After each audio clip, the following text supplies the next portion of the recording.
오늘 말씀은 바로 예수의 정체에 대해서 사람들의 견해와 그리고 세례 요한이 순교당한 말씀이 기록되어져 있습니다.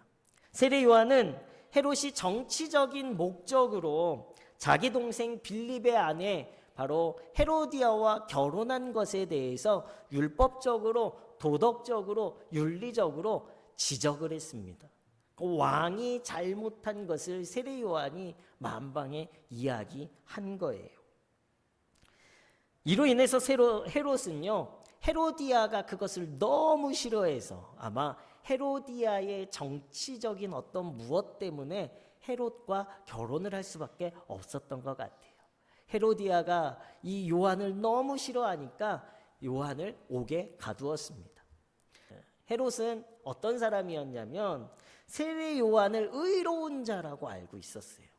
그리고 세례 요한의 말씀을요, 달게 받았습니다. 그리고 그 말씀 속에 번민했다라고 오늘 말씀에도 기록되어져 있어요. 그러니까 말씀을 좋아하고 듣는 사람이었습니다. 그런데 말씀대로 행하진 않은 사람이었어요. 세례 요한이 의로운 사람이기에 오늘 옥에 가두어서 헤롯은요, 요한을 보호해 줬습니다. 죽이지는 못했어요.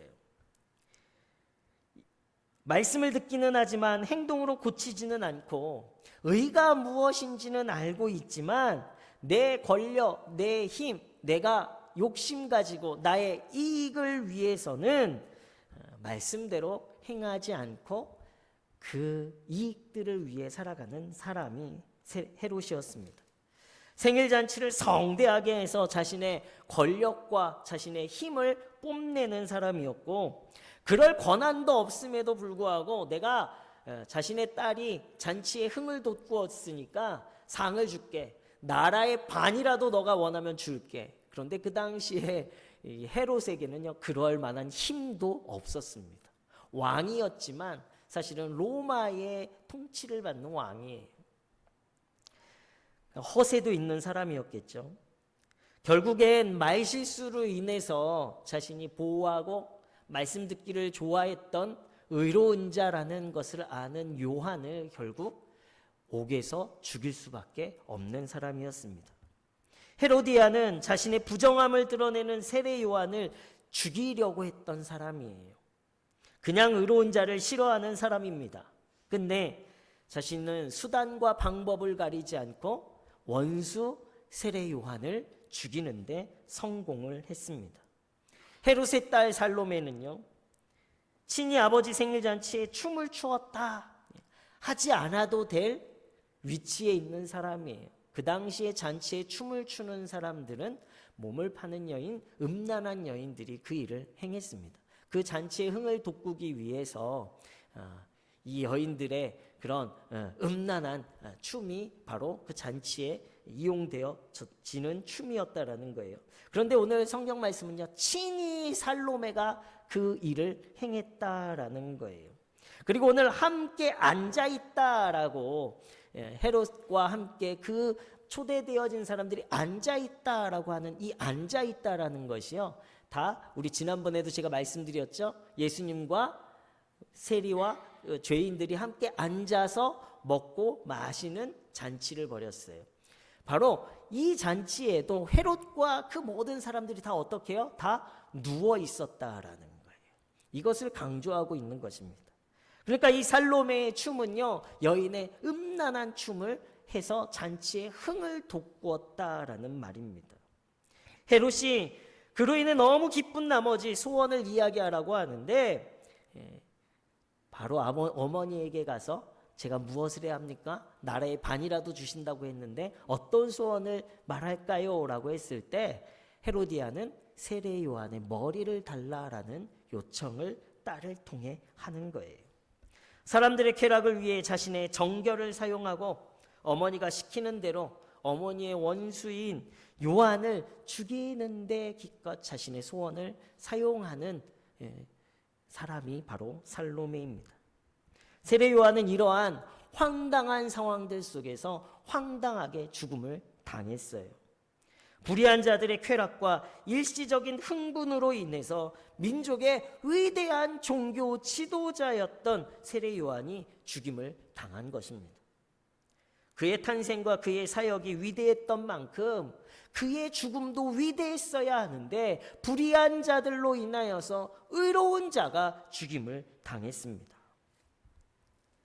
우리는 세상 가운데 불의한 자가 권세를 누리며 잘 사는 것 같아요.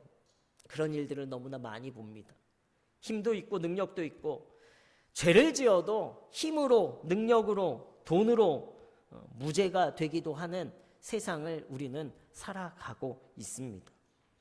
얼마 전에 제가 기사를 보니까요, 북한 김정은의 기사가 나왔어요. 여름 휴가를 갔다 왔대요. 400m나 되는 초호화 여객선, 워터파크가 딸려있는 여객선에서 그 한 가족이 여름 휴가를 보냈어요. 그런 여객선이 4대나 4척이나 있다고 합니다. 북한 주민들은 굶어 죽는데 그 기사가 그렇게 적혀 있는 거예요. 주민들은 굶어 죽는데 초호화 휴가를 보내는 김정은, 이렇게 나와 있는 거예요. 제가 또 한 사진을, 기사를 또 보았어요. 외제차가 두 주차구역의 자리 가운데 떡하니 주차를 해놓고 사진을 찍은 거예요. 그리고 거기에 이렇게 써서 엘리베이터에 붙여놨습니다.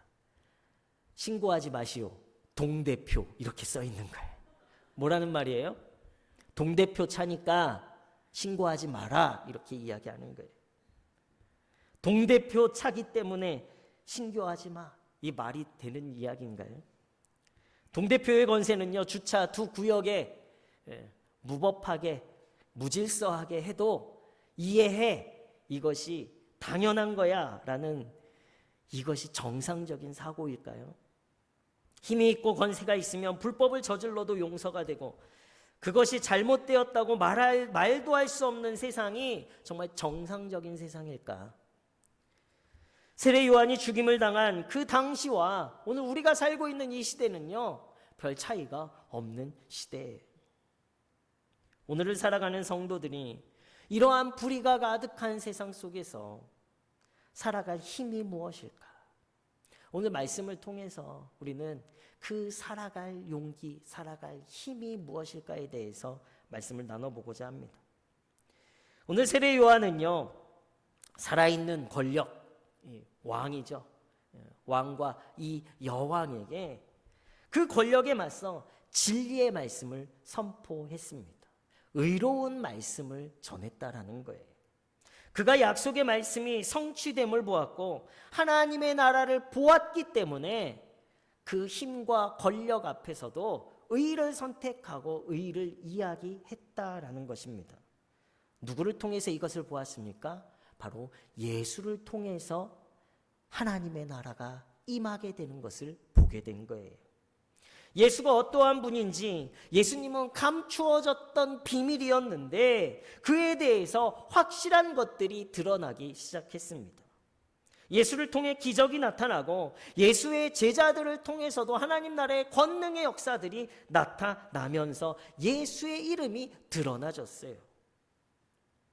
약속의 말씀으로 이 땅에 오신 예수 그리스도, 바로 그를 통해 일어나는 권능의 역사들을 바라보면서 세례 요한은요, 더욱더 확신하는 것, 바로 하나님의 나라가 임하였다라는 것을 확신하게 된 것입니다. 사람들은 예수를 보고 이야기해요. 예수를 듣고 예수를 경험했음에도 불구하고 엘리야였나, 선지자 중에 하나였나. 헤롯은 뭐라고 이야기합니까? 자신이 죽인 세례 요한이 다시 부활했다라고 이야기해요. 여전히 예수님이 하나님 나라의 권능을 드러내며 메시아로, 구원자로 당신을 드러내셨음에도 불구하고 많은 사람들은 예수에 대해서 오해했다라는 것입니다.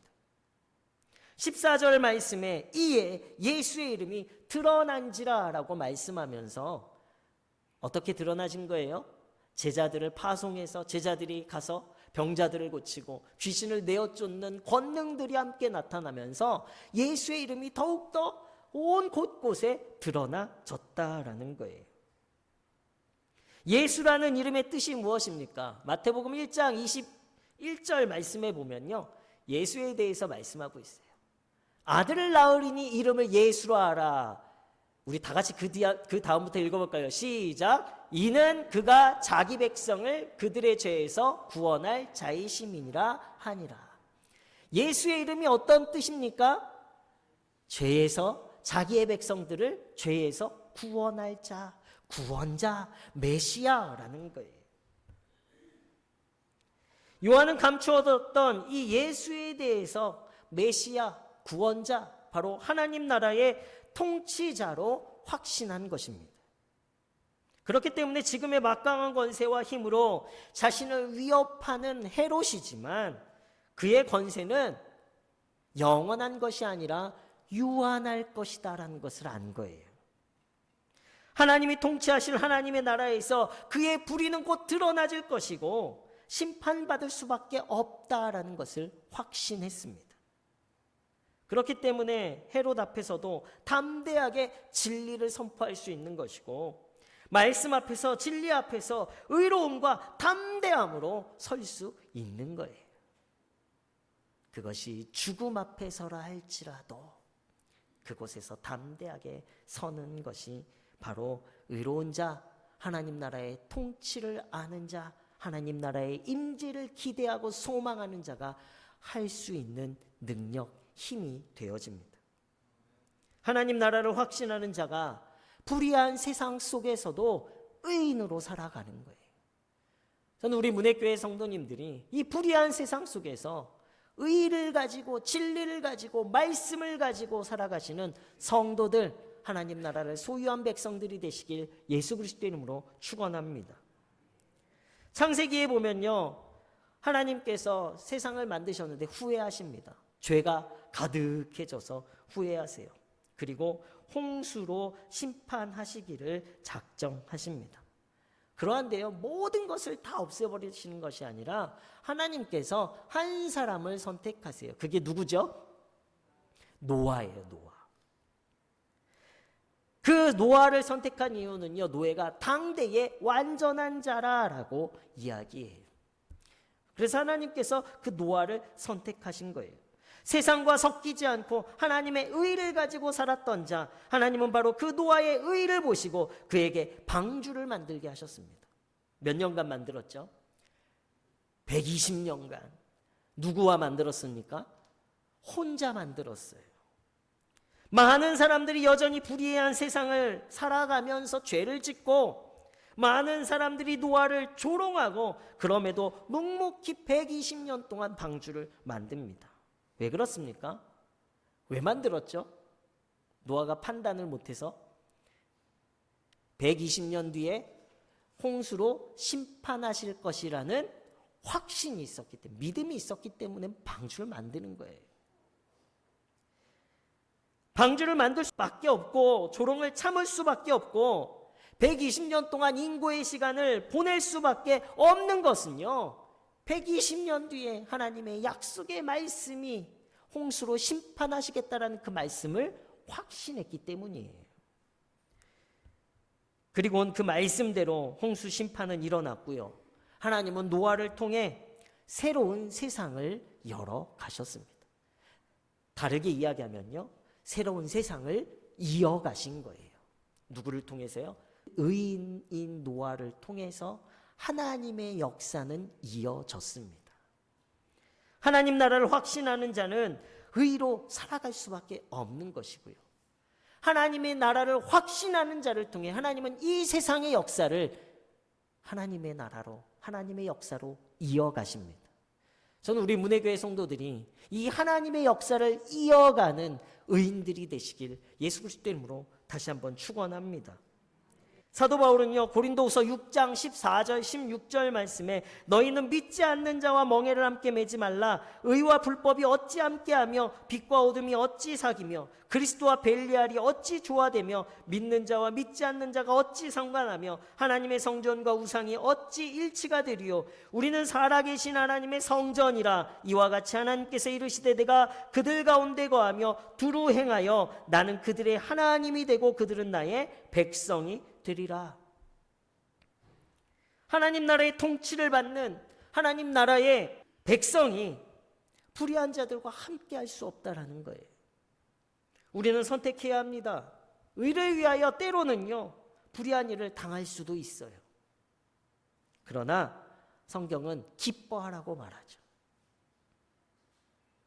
베드로 사도도 이야기합니다. 베드로전서 4장 13절 14절 말씀에 오히려 너희가 그리스도의 고난에 참여하는 것으로 즐거워하라. 이는 그의 영광을 나타내실 때에 너희로 즐거워하고 기뻐하게 하려 함이라. 너희가 그리스도의 이름으로 지옥을 당하면 복 있는 자로다. 영광의 영 곧 하나님의 영이 너희 위에 계심이라. 아멘이십니까?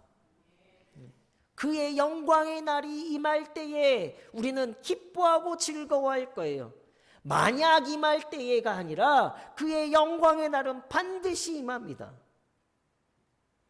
그렇기 때문에 오늘 우리가 이 어둠과 죄악이 관영한 이 세상 속에서 우리가 불의와 함께 살아가는 것이 아니라 의를 가지고 하나님의 나라를 기뻐하며 즐거워하며 기대하고 소망하며 살아가게 되어질 때에 반드시 그 하나님의 나라는 여러분들의 삶 가운데 일어나게 될 줄로 믿습니다. 예수님은 의를 위하여 핍박받는 자가 복이 있다 말씀하셨어요. 왜 그렇습니까? 천국이 저희 것이기 때문이다라는 거예요. 천국을 소유한 복을 누린 자가요, 의를 위해서 핍박도 감당할 수 있는 거예요. 예수님도 의를 위해 십자가를 지셨죠. 하나님의 뜻을 위한 일이었습니다. 불의한 유대인들과 대제사장들과 로마 병사들에게 세례 요한과 동일하게 불의한 재판으로 시작되어져서 수치와 조롱과 고난과 모욕을 다 당하셨어요. 그럼에도 불구하고 예수님은요, 십자가의 길, 그 하나님의 뜻, 모든 인류를 구원할 그 의를 위해서 침묵하셨어요. 예수님이 십자가를 지셔야 인류 구원을 위한 하나님의 나라가 완성되기 때문이었습니다. 세례 요한의 죽음은 헤롯의 불의만을 드러냈지만 예수의 죽음은 모든 인류의 죄를 드러내고 그 죄를 드러낼 뿐만 아니라 대속하셔서 우리를 의로운 자로 변화시켜 주셨어요. 세례 요한은 부활하지 못했지만 예수는 부활하심으로 그 죽음의 권세도 다 이기셨습니다. 완전한 하나님의 나라를 완성을 위해서 십자가의 길과 의의 길을 선택하신 거예요. 우리는 예수의 길을 따라가는 자들입니다. 그리고 우리에게 예수님께서 새로운 사명들을 맡기셨죠. 무엇입니까? 여러분들이 걸어가는 예수를 따라 걸어가는 의의 길, 십자가의 길을 통해 하나님의 나라를 이곳 가운데 여러분이 있는 그곳에서 만들어 가기를 원하시는 거예요. 우리가 불의한 이 세상에서 하나님 나라를 확신할 수 있는 것은요, 하나님 나라가 영원할 것이기 때문입니다. 세상 역사와 세상 권세는 유한해요. 한 세대는요, 기껏해야 100년이. 그 어떤 왕조도 몇 천 년의 권세를 이어가지 못했습니다. 그것은 무엇입니까? 세상의 권세와 권력과 힘은 유한하다라는 거예요. 세상에서 불의가 이기는 것 같지만 결국엔 영원한 하나님의 나라가 승리할 것입니다. 영원하기 때문이에요. 처음부터 끝까지, 영원부터 영원까지 하나님의 나라는 이어져 왔어요. 누구를 통해서요? 의인인 노아를 통해서. 누구를 통해서요? 의인인 이스라엘 남은 자들을 통해서. 누구를 통해서요? 의인인 오늘 저와 여러분들을 통해서 하나님의 역사는 계속해서 더 강성해질 것입니다. 결국 하나님 나라가 영원하기에 승리하는 거예요. 세례 요한은 불의로 인해 순교당하였지만 그러나 예수의 이름은 더욱더 드러나졌어요. 예수의 제자들을 통해 더욱더 그 권능이 나타났어요. 하나님 나라의 권능은 더욱더 확산되어져 갔습니다. 이스라엘 백성 안에 있던 예수 그리스도의 복음이 예수의 십자가 사건으로 말미암아 바울을 통해서 이방의 민족까지 유럽에까지 전해졌고, 그 유럽에 전해졌던 그 복음이 오늘 저와 여러분들에게까지 이어졌어요. 하나님의 나라는 영원하기에 하나님의 왕조, 예수 그리스도의 왕조는 더욱더 강성해질 것입니다. 시편 119편 160절에서 161절 말씀에 보면요, 주의 말씀의 강령은 진리이오니 주의 의로운 모든 규례들은 영원하리이다. 고관들이 거짓으로 나를 핍박하오나 나의 마음은 주의 말씀만 경외하나이다. 이렇게 기록하고 있습니다. 시편 145편 13절 말씀에도요, 주님의 나라는 영원한 나라며 주님의 다스리심은 영원 무궁합니다. 하나님 나라는요, 하나님이 통치하시는 나라예요. 하나님이 다스리시는 나라예요. 사랑으로 이끌어 가실 나라예요. 하나님의 다스림을 받는 자들이 바로 하나님의 백성이에요. 저는 우리 문예교회 성도님들이 오늘 선택을 하셨으면 좋겠습니다. 나는 의를 선택할 거야. 왜요? 영원한 하나님의 나라가 올 것을 확신하기 때문에. 그때의 나의 불의가 드러나져서 부끄러움을 당하는 것이 아니라 오늘 내가 의를 선택함으로 여전히 영원하신 하나님 나라의 백성으로, 하나님이 통치하신 하나님 나라의 주인으로, 하나님 나라를 소유한 자로 살아가겠다라는 이 믿음의 고백이, 이 믿음의 결단이 오늘 우리 성도님들의 삶 가운데 있길 예수 그리스도 이름으로 축원합니다. 이스라엘의 역사를 보면요, 민족을 하나님이 다스리셨고, 이스라엘의 왕조를 하나님이 다스리셨고, 이방 민족을 하나님이 다스리셨고, 나라를 다스리셨고, 온 세계를 다스리셨음을 나타내고 있어요. 나라들은 변하고 시대는 변하였고 권세자들은 변하였지만 하나님의 말씀은 더욱 무궁해졌습니다. 이스라엘이 핍박당하고 나라가 망하였지만 하나님의 말씀은 무너지지 않았어요. 남은 자들을 통해 전해졌고, 네로와 도미티안 왕제의 그 엄청난 핍박과 고문과 박해 속에서도 복음은 지금까지 더욱더 확산되어져 왔습니다. 더 심한 핍박과 박해가 반드시 오게 될 거예요. 그러나 우리는 영원한 하나님의 나라를 소유한 자들이기 때문에 우리는 다시금 복음을 붙잡고 의를 붙잡고 복음을 위하여 죽기까지 순종하는 하나님 나라의 백성들이 되시길 예수 그리스도 이름으로 축원합니다. 세상의 힘과 권세를 두려워하지 마시기 바래요. 세상 가운데 아닌 것은 아닌 거예요. 부러워하지도 마십시오. 불의와 타협하지도 마십시오. 하나님의 나라만이 영원하기에 그 불의, 그 부끄러움은요 반드시 드러나질 거예요. 부끄러운 자로 드러나지 마시고 의로운 자로 하나님 나라에 높임 받으시는 우리 문의 성도님들이 되시기 바랍니다.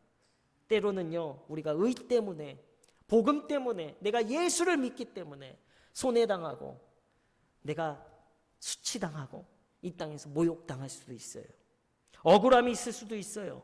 그럼에도 우리는 구별된 성도, 하나님 나라를 소유한 성도로 의를 선택하시고 참고 인내하고 겸손함으로 무엇에든지 의롭고 정결하고 참되게, 무엇에든지 선을 가지고 무엇에든지 사랑의 마음으로 하나님 나라를 소유한 성도로서 의를 나타내시는 영원한 삶을 살아가시는 우리 문의 성도님들이 되시길 예수 그리스도 이름으로 축원합니다. 하나님의 나라는 반드시 승리해요. 왜요? 영원한 나라이기 때문이에요. 그 영원한 나라를 함께 살아가시는 우리 문의 성도님들이 되시길 다시 한번 예수 그리스도 이름으로 축원합니다.